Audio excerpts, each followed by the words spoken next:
आज का ये वीडियो आप लोगों के लिए बहुत खास होने वाला है। कारण ये कि इस वीडियो में आप खुद सीख पाएंगे कि किस तरह अपने घर के वास्तु दोष को एनालिसिस कर सकते हैं। और आज के इस वीडियो में हर वो एक पॉइंट आपको बताऊंगा कि किस तरह के वास्तु दोष आपके जीवन में रुकावट डाल रहे हैं। आखिर आपके घर में वो कौन सा वास्तु दोष है जो आपको फाइनेंशियल प्रॉब्लम दे रहा है। आखिर आपके घर में वो कौन सा वास्तु दोष है जो हेल्थ इश्यूज घर में बनाए रखा हुआ है। और आपके घर में वो कौन सा वास्तु दोष है जो कि आपस में लोगों के रिलेशन अच्छे नहीं होने दे रहा। तो चलिए शुरू करते हैं एक एक करके हर वो पॉइंट जो आपके लिए और आपकी लाइफ के लिए बहुत इंपॉर्टेंट है। सबसे पहले हम बात करेंगे आपके घर की सीढ़ियाँ। जी हाँ, सीढ़ियाँ बहुत इंपॉर्टेंट होती हैं। क्यों? क्योंकि सीढ़ियाँ दर्शाती हैं जो हमें नीचे से ऊपर भी ले जाती हैं और ऊपर से नीचे भी लाती है। और इसलिए अगर सीढ़ियाँ वेल प्लेस्ड हुई, सही जगह सिचुएटेड हुई और सीढ़ियाँ किसी भी तरह की वास्तु दोष से रहित हुई तो ये आपको लाइफ में बहुत ऊपर ले जाएंगी, आपको बहुत सक्सेस मिलेगी। लेकिन वहीं अगर सीढ़ियों से रिलेटेड यानी कि आपके घर में जो स्टेयर्स हैं उससे रिलेटेड किसी भी तरह का वास्तु दोष हुआ तो आप समझ लीजिए कि चाहे बिजनेस हो या जॉब, आपके लिए लॉसेस बरकरार रहेंगे। तो एक एक करके जानते हैं कि आखिर सीढ़ियों के वास्तु दोषों को हम किस तरह एनालिसिस कर सकते हैं। सबसे पहले नॉर्थ ईस्ट में सीढ़ियाँ बिल्कुल भी नहीं होनी चाहिए। अगर आपके घर में नॉर्थ ईस्ट में सीढ़ियाँ हैं तो आप समझ लीजिए कि ऐसा पाया गया है कि अगर कोई बड़ा उद्योगपति भी है, बिजनेसमैन भी है, तो उसे लॉसेस होना शुरू हो जाते हैं और धीरे धीरे जाके उसका बिजनेस बंद हो जाता है। क्योंकि नॉर्थ ईस्ट में सीढ़ियों का होना बहुत अशुभ बताया गया है। वहीं कहा गया है कि अगर सीढ़ियाँ पूर्व में है यानी कि ईस्ट डायरेक्शन में तो ये आपको नेम फेम कभी नहीं देगी। मतलब आपको समाज में मान सम्मान कभी नहीं मिल पाएगा, उल्टा आप पे प्रत्यारोप आरोप भी लग सकते हैं। अगर बात करें सीढ़ियाँ कहाँ पर अच्छी हैं तो सीढ़ियाँ साउथ डायरेक्शन में अच्छी हैं, सीढ़ियाँ साउथ वेस्ट डायरेक्शन में अच्छी है। इवन कहा जाए पूरी साउथ डायरेक्शन से लेके वेस्ट डायरेक्शन तक सीढ़ियाँ बहुत शुभ होती हैं। तो इसलिए ध्यान रखिएगा कि सीढ़ियाँ आपके लिए और आपके घर के वास्तु के लिए बहुत इंपॉर्टेंट है।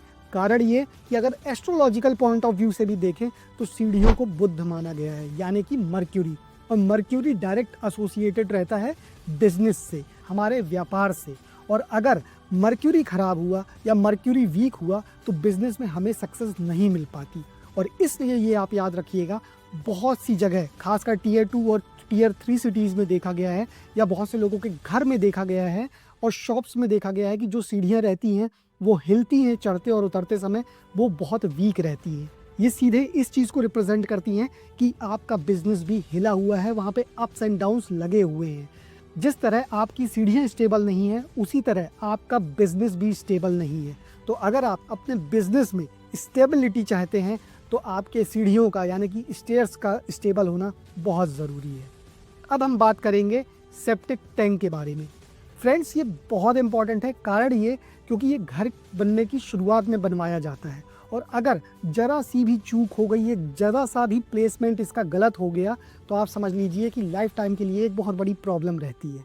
खैर, इसमें डरने वाली बात नहीं। क्यों? क्योंकि हर चीज़ का आखिर रेमेडी और हर चीज़ का सॉल्यूशन होता है, लेकिन हाँ, आखिर प्रॉब्लम तो हमें फेस करनी ही पड़ती है। तो आप ये मान लीजिए कि सेप्टिक टैंक को अगर गलत डायरेक्शन में प्लेस कर दिया गया तो ये बहुत सारी प्रॉब्लम हमें दे सकता है। सबसे पहले बात करेंगे कि अगर septic tank north east direction में आ गया तो आप समझ लेना कि ये महावास्तु दोष है। अगर इस डायरेक्शन में सेप्टिक टैंक हुआ तो ऐसे घरों में पैसा तो बिल्कुल नहीं टिकेगा, इवन घर के लोगों को क्रॉनिक डिजीजेस तक हो सकते हैं। धीरे धीरे ना सिर्फ बिजनेस लॉस होंगे बल्कि लोगों की सेहत भी खराब हो सकती है।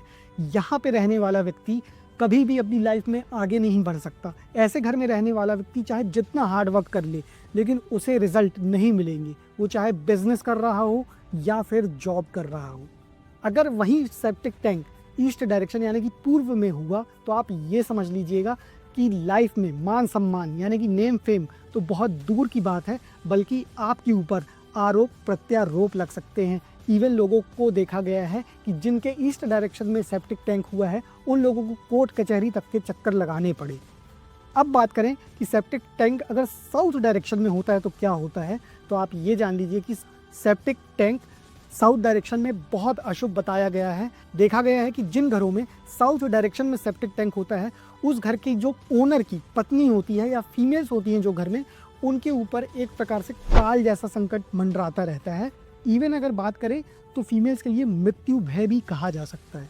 वहीं अगर साउथ वेस्ट में सेप्टिक टैंक हुआ तो आप समझ लीजिए ये महा वास्तु दोष में से एक वास्तु दोष है, क्योंकि साउथ वेस्ट में वैसे भी वास्तु के अनुसार बताया गया है कि गड्ढा बिल्कुल भी नहीं होना चाहिए, क्योंकि ये राहु का स्थान है। लेकिन वहीं अगर गड्ढा हो गया और सेप्टिक टैंक अगर बना दिया तो आप तो फिर ये समझ लीजिए कि उस घर का जो ओनर है उसके लिए ये मृत्यु तुल्य कष्ट समान हो सकता है।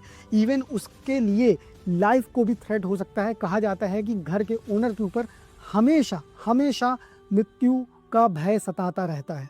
तो ये वो दशा है जहाँ पे सेप्टिक टैंक बिल्कुल भी नहीं होना चाहिए। अब आप कहेंगे कि आखिर सेप्टिक टैंक होना कहाँ चाहिए, तो सेप्टिक टैंक साउथ वेस्ट और वेस्ट नॉर्थ वेस्ट में अच्छा बताया गया है। बाकी आप बहुत ध्यान से बनवाएं, और अगर इनमें से किसी भी जगह आपका सेप्टिक टैंक है तो कमेंट कर ज़रूर बताएं। लेकिन चिंता करने की कोई बात नहीं, क्योंकि अगर प्रॉब्लम है तो हर चीज़ का सॉल्यूशन भी है। अब बात करेंगे कि जिन घरों में हमेशा लड़ाई झगड़ा होते रहते हैं, लोगों की आपस में बन नहीं रही है, रिलेशनशिप खराब हो रहे हैं, तो उनके लिए कुछ ऐसे वास्तु दोष हैं जो रिस्पॉन्सिबल हो सकते हैं। तो चलिए एक एक करके जानते हैं कुछ ऐसे ही वास्तु दोषों के बारे में। जिन घरों में main door correct north east में आता है, तो आप समझ लीजिए ऐसे घर में पैसा तो हो सकता है लेकिन एक अच्छा वातावरण नहीं हो सकता। अक्सर ऐसे घरों में पाया गया है कि फादर और सन की आपस में नहीं पटती है, और आप ये सोच लीजिए कि बहुत सी जगह ये होता है कि पिता और पुत्र साथ मिलकर बिजनेस चलाते हैं, और जब आप सोचिए कि मन मुटाव होगा, विचार भेद होंगे, तो कहीं ना कहीं बिजनेस में भी लॉसेस मिलेंगे। तो एक कारण तो ये हुआ। दूसरा कारण, आपके घर का जो सेंटर है, ब्रह्म स्थान है, उसे हमेशा बोला गया है कि वो खाली रहना चाहिए।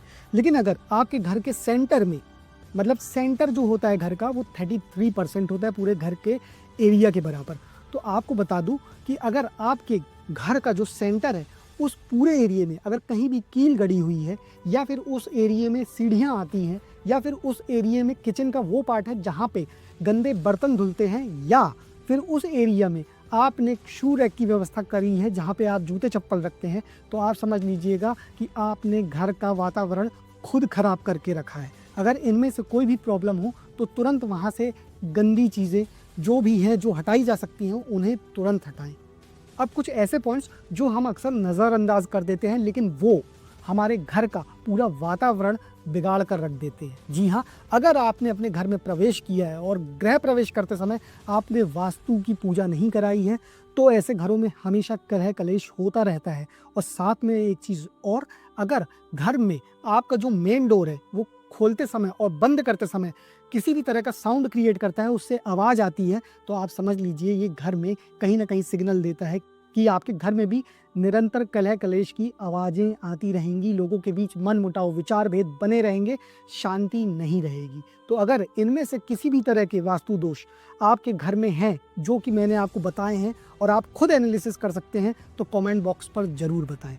लेकिन हाँ, अगर वास्तु दोष हैं तो कृपया डरे नहीं, क्योंकि अगर प्रॉब्लम है तो उन सब चीज़ों का सॉल्यूशन भी है, बस हमें फाइंड करने की ज़रूरत है। और मैंने आपको कुछ चीज़ें बताई भी हैं क्या नहीं होना चाहिए, तो उसके लिए प्रयास आपको खुद करना पड़ेगा। तो दोस्तों, ये थे सारे वास्तु दोष जो आपने घर में बैठे खुद एनालिसिस कर लिए होंगे। बाकी अगर किसी भी प्रकार का सजेशन, क्वेश्चन या फिर डाउट है तो कमेंट कर ज़रूर बताएं, और वीडियो को लाइक और शेयर ज़रूर करें। चैनल को सब्सक्राइब करें, क्योंकि हम ऐसे ही अपडेट लाते रहेंगे जो आपकी लाइफ में हर प्रॉब्लम को किस तरह दूर करना है आपको बताते रहेंगे, जिससे आप अपनी लाइफ में सक्सेस को पाएं, हैप्पीनेस को पाएं, प्रॉस्पेरिटी को पाएं। हर हर महादेव।